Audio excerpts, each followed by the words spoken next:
Welcome back. You're here with Speak 223, Comfort to Speak. The topic today, triangulation.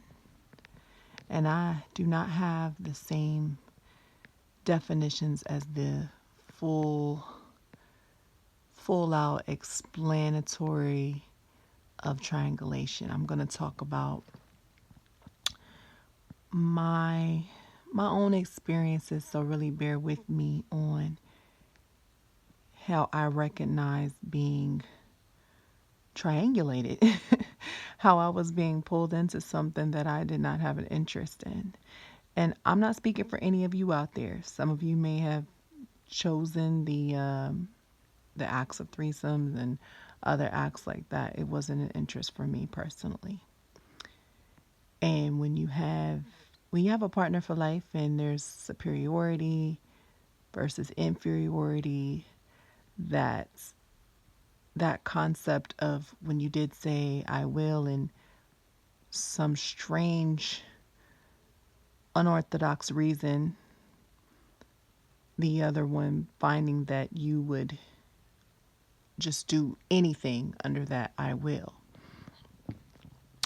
But as I said in previous videos, if you've heard me, if you've been listening to me, welcome back. If this is your first time tuning in, go back and catch on some of the other videos. It's kind of a story of sorts. And hopefully I'm not boring you. Really just kind of stay tuned with me on this one. I don't have the exact facts, but I do have what my rendition of an experience was.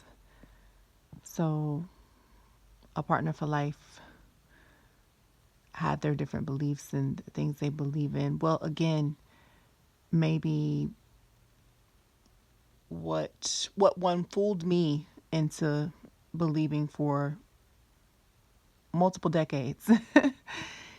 Embarrassing laugh, funny laugh, whatever you want to call it. Or they woke up one day and was like, hey, I've been listening to all these different videos, just like you and me.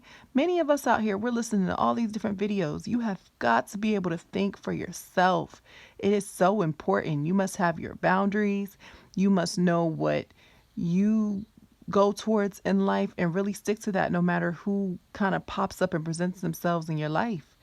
So maybe it had been all these different videos, and when people work certain hours, there's an easier time to be interjected with all these different thoughts that maybe you didn't originally have, but you decide, this could be a good idea. Let me see if my partner's going to go for it. So, okay, here we go.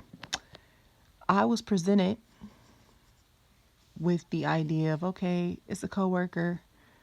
I would like for you and my coworker to bond and get closer. And I'm like, oh, okay, like, being cool with each other, everybody go out, go get something to eat and stuff like that.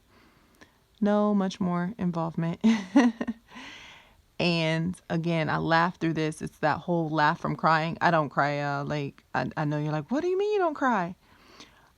I find that my joy was given to me from God, and others don't get a chance to take that away.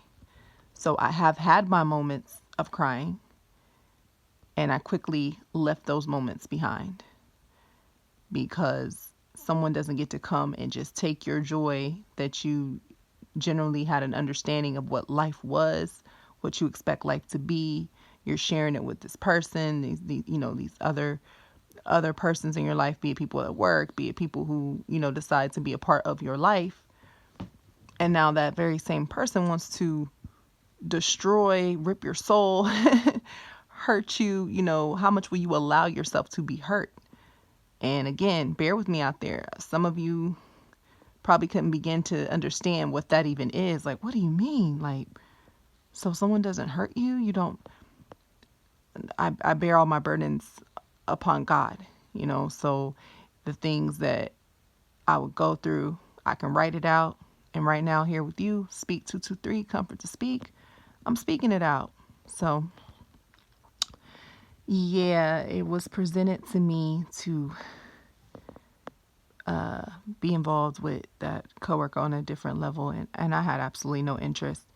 But where it goes deeper is I found out that that was when it was being presented to me, but it had been an idea and a thought in place long before it was ever presented to me. And when I tell y'all, I won't even say you won't believe it. Some of you have probably been through this, you know. So just know what you are willing and not willing to do. And even in marriage situations, you've got married under the vows of, you took your vows under God. Nothing and no one is above God. So whatever those strong beliefs, morals, principles that you have, you hold tight to those. And also, if you're someone who's not afraid to explore in that area, just understand and have some sort of understanding of exactly what you're getting yourself into. And you may not know exactly what you're getting yourself into, but just know if you can be that open, you can be that much more open. So when one presents to you to have an open marriage essentially is a non-existing one. When one presents to you to engage and involve in all these different acts that, for myself, I was thinking, okay, why would someone who's a partner in my life that loves me, why would they even put me in a position where I would almost have to go against myself? Or just the whole idea of something being love. And then you get back to self-love, and you know whether or not you love yourself. So it's like, I love myself. I love my partner for life, and I want to, explore and do things, but to certain levels. So again, you'll hear me constantly speak on that. There's levels to this. If you hear me kind of stuttering or shaking, it's not that. It's just this topic itself. I think about the relationship I once had, and when things were starting to go in a certain direction, and finding that it wasn't up to me. It's like it's so much bigger than me. It's bigger than me. It's beyond me. And with the social media, I wrote that before. This picture is so much bigger than me. So I'm gonna try to stay to the topic. This is a very rough topic, and I'm getting ready to get raw. So if you're still watching this video where it's 7 minutes and about 36 or 40 seconds,